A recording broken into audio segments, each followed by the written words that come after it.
Welcome to A Canadian Investing in the U.S., a podcast and YouTube channel focused on Canadians buying real estate with host Glenn Sutherland. Welcome to another episode of A Canadian Investing in the U.S. This week, my guest is Kris Reid. Kris, tell us a little bit about yourself. Hey, Glenn, coming in from Saigon in Vietnam, where it's always hot and sunny. But yeah, my name's Kris Reid, originally from Australia. Was a software engineer, worked in finance, mainly in Europe, until the global financial crisis came and took my job away. Yeah, which was a bit sad at the time, but it turned out to be a bit of a blessing in disguise. I backpacked around the world for a couple of years trying to work out what the hell am I going to do with my life. I was still in my 20s and ready to explore the world. Yeah. But being a computer geek, I ended up building an online game, really just because I wanted to learn some new type of programming. And as the game got to fruition, I was like, well, how the heck do you get people to a website to play the damn thing? And that's when I started learning about SEO and particularly about backlinks back then. Yeah. And man, I ranked that website and I went, oh my word, I'm sitting on a gold mine there.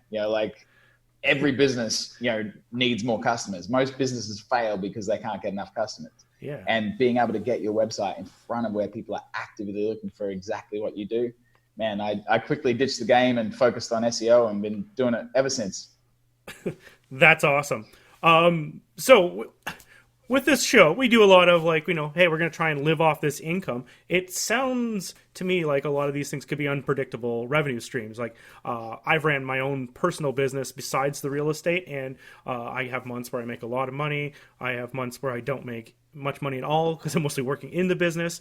Tell us about this business and how to make this into a predictable business that you can live off of. Yeah, well, that's one of the scary things being an entrepreneur, right? Is, especially once you are not a solopreneur and you have a business and you have staff, you've got to make enough money to hit payroll every month. And when you're starting out, that gets really hard and it's really scary. And as you say, some months you might have some customers come in, some months you might have no customers come in, and it gets really terrifying. And that's what a website can help you with. Websites are like business cards. Everyone understands that you need to have one, but most people aren't really sure of the purpose. Business cards don't work unless you actually go out and hand them to people. They're sitting in your drawer, they're useless. And it's the same with the website. You got a beautiful website, and if no one can find it, it's not going to do you any good. As a business owner, you don't really need a website that looks beautiful. Sure, it's nice to have one that looks beautiful, but it doesn't need to look beautiful. It needs to show that you're an authority in your niche. If someone's looking for an investor or a real estate agent, they're not particularly going, oh wow, that guy's got an amazing, beautiful website. Yeah. If you're a web designer, it should look beautiful, or if you're a photographer, it should have really nice photos. Yeah. But if you're a service provider, it should show that you're a damn expert and know what you're talking about, and answer that person's query. Really, whatever you are, even if you sell a product or a service, people should know exactly what they arrived on. If they're searching for how to fix a migraine or how to find an investor, that they get to that page and they instantly go, oh, this is the right page, I'm on it. And This information is exactly what I'm looking for. And this person's an authority. I trust them. Cool. Let's go and buy stuff. And so that's the purpose of a website. But one of the beauties of digital marketing versus, every other form of marketing, Facebook and YouTube marketing, that is still digital, but it's interrupt marketing. You're interrupting people that really want to be doing anything else. Where SEO, people are actively searching out exactly what you do, so it's way more powerful. But another advantage, newspapers or radio ads or TV ads, sure, they have big audiences that you can get in front of, but it's not measurable. If you have a radio ad, how do you even know how many people listen to it? You have no idea. But you can't track how many people got to your website. With SEO, you can tell exactly what people are searching for, where they arrived on your website, what they did on your website. Did they fall off somewhere? Did they make a purchase? And then you can work. I'm going to cut you off for 1 second. to make sure more people buy. Sorry, I'll cut you off for 1 second. This is what a lot of people might be going, well, I don't really care if people come where I know where they're coming from, but it is important. So say you're doing marketing and you're like, you brought people through your website from some signs, you brought people in from other ways. This way you can determine what is actually working so you're not wasting your money on certain marketing. So you can keep track of where your leads are coming from. Sorry, I just wanted to bring it back into the real estate because I don't want to lose people. This is good stuff. Sure, Glenn, and that's really good that you brought it in. Yeah, like just like a sign, right? Like lots of realtors have signs on bus stops and billboards and those little things out the front of houses, side of your car and everywhere. Yeah. Exactly. Yeah, how much is that worth? I'd say a sign on the side of your car costs $1,000. How do you measure how many customers have bought you? It's really impossible. Where like you can tell exactly how much you spent on digital marketing and how many customers have bought you. It's and then once you have that number, you can just turn it on and turn it up. Yep. And well, to answer your question, that's where the predictability comes from. Yeah. No, I love it. So so now you've got people coming in. What's the next part? What are we doing here? So the very first thing, and this is where web designers suck. They might be good at building good websites, but they don't think about who your customers are. Like that's where you really need to start with is what's called keyword research. So Google makes all of their money from Google Ads. Like the parent company of Google called Alphabet makes something like 95% of their revenue from Google Ads. That's like when you search something in Google and you see the ads at the top and the ads at the bottom. Only between 2 to 8% of people click on those ads, but that still makes Google's gazillions of billions of dollars every year. Yep. But what you need to do is understand what those people are searching for. Get your keyword research right. So that's how you structure your website.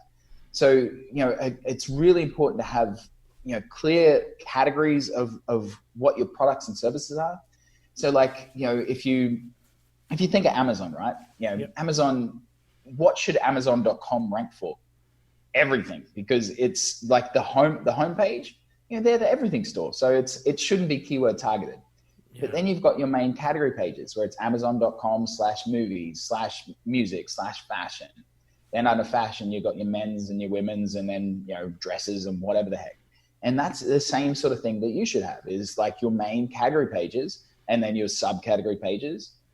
And it's really super important you have tight keyword targeting because as you build more and more content on your website, you can get what's called keyword cannibalization. So one of our customers who is a really big podcast, Entrepreneurs on Fire, with John Lee Dermis, awesome podcast. If you're looking for any new content, I have listened to it. Yeah. And so one of his biggest affiliate products is how to start a podcast, and he used to rank really well for it. And so then he added more and more content about how to start a podcast, and all of these pages started competing with each other because Google wasn't sure which one is meant to be ranking for that page. And so rather than the one page being in the top 10, all the pages are down near number 100. So it's really important as your site gets bigger that you have really great keyword mapping, and your Google understands and users understand that your main category page is more important than your subcategory pages, and your blog content's there to support those main pages. So it gets a bit technical, but understanding what your customers are searching for is the first thing you should do before you break ground on a new website or write any content. That's great advice. Maybe advice I probably should have followed myself. I've actually had people go to my website and say, so do you run a consulting business or what is it? And it's not, it may not be as pointed as I should have been. But anyway, no, I love this stuff. Still tell me more. A book that I absolutely love that I've read like 3 or 4 times now is Building a Story Brand by Don Miller. A really awesome writer. And his motto is when you confuse, you lose. People buy clarity, they don't buy confusion. And your website needs to address that, right? Like you need to know what you want to search, what your customers are searching for, so that you know what content to write. And then when they land on it, it needs to like punch them in the face, obvious that I'm in the right place and I know what this person does. Like he calls it the grunt test. Like, could a caveman arrive on your page and understand what that is? If it's confusing, then they're going to go somewhere else. Like a big reason that Amazon converts so well is because everyone knows and trusts Amazon. There's no one in the world that hasn't heard of Amazon, but like no one knows your website. So if a stranger searches something and they come to your website, they don't know who you are. They don't trust you. So then they're not going to buy $1,000 widget straight away, or maybe even go into your email funnel. You need to give them value and trust. And so that's usually where you have what's called a lead magnet. So say someone was searching, Canadians, how to invest in the USA, and they landed on your webpage, then you can give them some great information that shows them about that and shows them that you're an expert. But then, you don't want to get on a consulting call or something like that. That's too much. You're asking someone for a date, right? And they don't know you yet. They're not going to invest in having a call with you just yet. Certainly not going to buy anything from you just yet. But if you can give them more value, like, hey, come and download our guide on the 5 biggest mistakes people make investing in the US, or something that's really relevant to what their search is, they exchange their email for that lead magnet, that guide. And when they download it, they go, wow, this is awesome. And it needs to be awesome. If it's crap, then they're just going to go, well, Glenn, you're wasting my time. Get out of here. Because everyone has a perceived value for their time and their email address. And whatever their perceived value is, if the value that you gave them is above that, now they love you. And that's when you can start messaging them and indoctrinating them, going, hey, check out the last podcast that I did with this guy, Chris. He's so cool. Or watch this video, and like start building up your authority. Because it's like when people know you, like no one's going to give you $50,000 for investment unless they know and trust you, right? And so if you can give them information and show them that you're an expert in what you do, then they're like, yeah, cool, Glenn, here's a check. Yeah. No, I love it. So I guess you're focusing your company mostly on the search engine optimization. I would say, like, my question was going to be, like, is focusing on the Facebook or the Google or other platforms, is one better than the other? Or is it business specific? What would you say to that? Yeah, so Google is worth a heck of a lot more money than Facebook for a reason, because that's where people go to buy things. Like, you imagine you're driving along in your car and you're, well, not driving, but you're playing with Facebook on your phone. Yeah. And you see an ad for something. You don't have your credit card handy. You can't buy anything. Even if you like it, you click on it, you're not in a position to buy something. So it's not that effective. Where if someone's sitting at their laptop and they Google, buy blue widget, they're ready to buy something. It's way more useful. They're actively searching you out. Like, it's Seth Godin, the father of marketing, that coined the term interrupt marketing, where like Facebook ads, you're interrupting people that want to be doing anything else. Yes, they can be effective. Facebook wouldn't be worth any money if they weren't effective. But it only ever gets more expensive. Same with Google ads. Like, we don't particularly recommend Google ads to our customers. I mean, it can work. I mean, you spend $10K and you get $50K back, then cool. Do it all day long. But it's only going to get more expensive because it's a competition, right? They only have so much ad space, and year on year, it's going to get more expensive as more people come into the market. But SEO is compounding. What you spent last month, you get this month, and you'll get next month, and you'll get the month after. Where paid ads, you stop spending, you stop getting right now. And so that compounding over time, just, it's a way, way, way better return. So like, yeah, SEO blows every other form of marketing out the window. So like, I can build a beautiful website today saying, hey, I'm the best multifamily investment agency in the whole US. And how would Google know if that's true or not? Well, they have no idea, because they can't call you and go, hey, Chris, like, show me some of your clients' history or whatever. They can't vet you like that. How they test you and how they determine who should rank at the top is by an algorithm that the co-founder of Google, Larry Page, invented while he was at university. He's a super smart dude.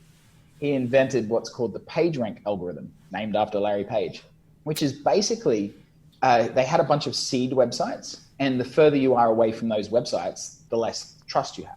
So they do what's called backlinks, right? So a backlink is a link from one website to another website. And the more authority that website has, the more trust they're giving to you. So if you have, a great backlink from other realtors, that's really niche relevant. That's awesome. But if you have a backlink from someone like Bigger Pockets, that's a massive authority, like that's a really powerful backlink. So the more links that you have from authority websites, the better. The more links you have from really niche relevant websites, the better. And if you're looking for location type keywords, like if you're looking for something, anything with like Ottawa in it or anything with a geographical targeting on that keyword, if you have backlinks from a local service provider, it works really well. So like one of our customers who's actually she just got listed in the top 1,000 realtors in the US, number 83. Yep. Our goal is to kick her up that list this year, but she's still in the top 10%. So she deals a lot in the Black Mountains in Tennessee. And so she works with local service providers. She sells investment properties and then manages them. And so as she manages them, she works with, plumbers and electricians and landscapers to work on the properties. And they're all, based in the Black Mountains.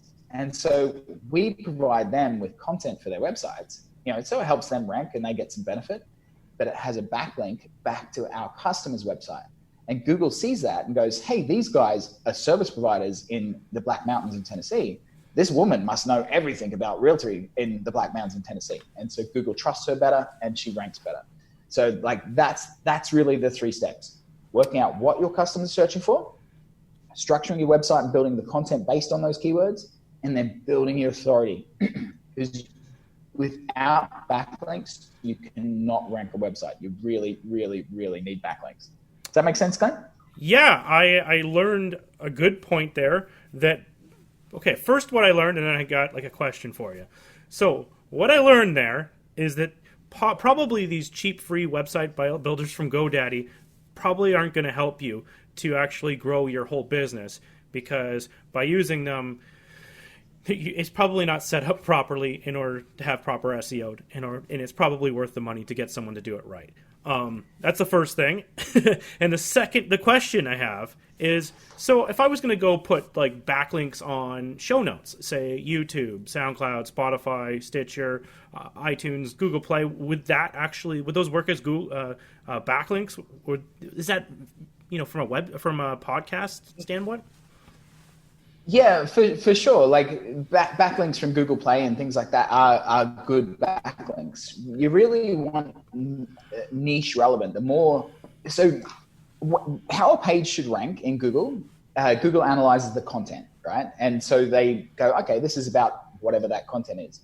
They also look at what the whole website is about and what pages on that website are linking to that page. So it's all one ecosystem. You can't really rank one page in isolation. Like if you've got a real estate website and you suddenly put an article on there about dog training, it's not going to rank, because it's like, what the hell is this about? But the same as it also looks at who's linking to you and what's the content on their pages and what's the content on their website. So the more everything's relevant to each other, the better you'll rank. Going back to your comment about cheap websites from like GoDaddy and these sort of tools, they're a waste of time. They're stupid. Same with things like Wix and Squarespace. Like I was looking at an article the other day about difference between Squarespace and WordPress. So WordPress powers a huge chunk of the internet. Yep. And it does take a lot more effort to build a website on WordPress. You need more knowledge. But the amount of Wix websites that actually have traffic is like 98% of them don't. The vast majority of them get zero traffic. What's the hell of the point of having a website that gets no traffic? You just might as well not have one at all. Exactly, where most WordPress sites do get traffic. Like SEO, building a valuable digital asset takes time and costs money. If it was easy to do, then everyone would be doing it. Like recently, I spoke to a big time real estate investor who does multifamily investing and, massive projects. And he's been paying $400 a month for years to have his website SEO'd. And I looked at him and went, dude, like, spend that $400 at the pub. Like, you'll get a way better return. Like, you're just wasting your money. Like, it's you're not getting any return on that.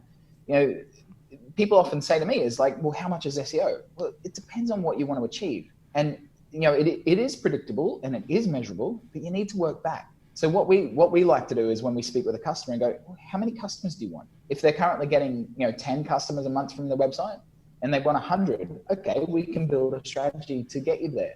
If you're at 10 and you want 1,000, well, it's going to take a lot more effort. A lot of times people don't even know. They go, I don't know, I want more.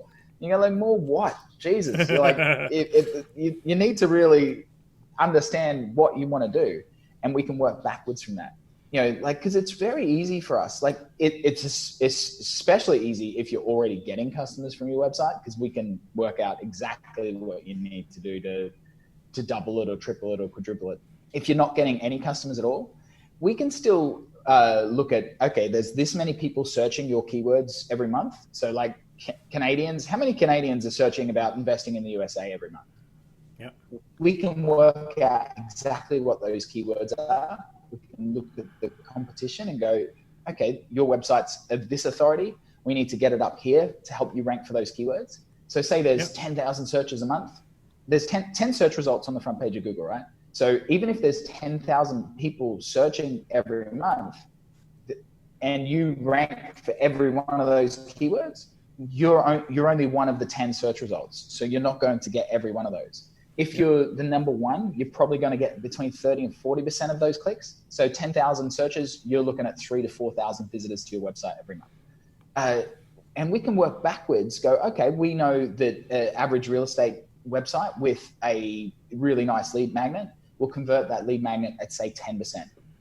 So 3,000 to 4,000 visitors a month divided by 10% is going to get you 30 to 40 leads a month. If you know that your conversion rate of calling those leads is 10%, well, then you go, great, you've got 3 to 4 new investors every month, and that's where the predictability and works back from. And so, if you can determine, I want this many people, I want this many customers per month, then we can work backwards and go, this is how much traffic you need, and this is all the steps you need. So, okay, what I've gathered from this whole thing is I need to start putting my website with the backlinks on a lot of these things I do all over the website, the internet. Instead of just linking them all to my podcast, I should be putting them towards my website as well. And I really need to probably have someone look over my website to see where these problems are. And if someone wanted to approach you for something like that, what kind of deals do you got? Well, I tell you what we'll do. So in the show notes, we'll put a link where people can go, and I'll personally do a website review for them. So I'll make a video, I'll outline their market. So we'll have a little form where they can spit their name, their email, and their website and their market. I'll go and look at what the search volume is. So say it was your website and someone's talking about, obviously you focus on Canadians investing in the USA. Yeah. So, I'll go and look at how many Canadians are searching for that sort of stuff every month. Then I'll look at your website and go, these are some things that are wrong with your website. Change this, change that, fix your title tags, add some content here, boom, and show you some simple things that you can do yourself to get your website in front of the people that are actively looking for exactly what you do. And as a special bonus, anyone that leaves you a review, so if they go to iTunes or what's that? Any of the other ones? All of them. There's tons of them out there. Yeah, I'm everywhere. Yeah, we'll also give them some free content. So we'll write the content. We'll even post it to their website, SEO optimize it, set the internal links, and show them exactly what they need to do to make a really awesome blog post. And that'll help them get some more customers, and that'll help you get a whole bunch of reviews too. If people want to get a hold of you and information that I need to put in my show notes so that people get backlinked to you, where do they find you? Well, I mean, clicking on that link to get a video review will be the best way to do it. But if you want to circumvent that, you can just Google the coolest guy in SEO and you'll see my pretty face everywhere. Perfect. All right. Thanks so much for your time. I really appreciate it. Cheers, Glenn. Have a great day. Thanks. Bye.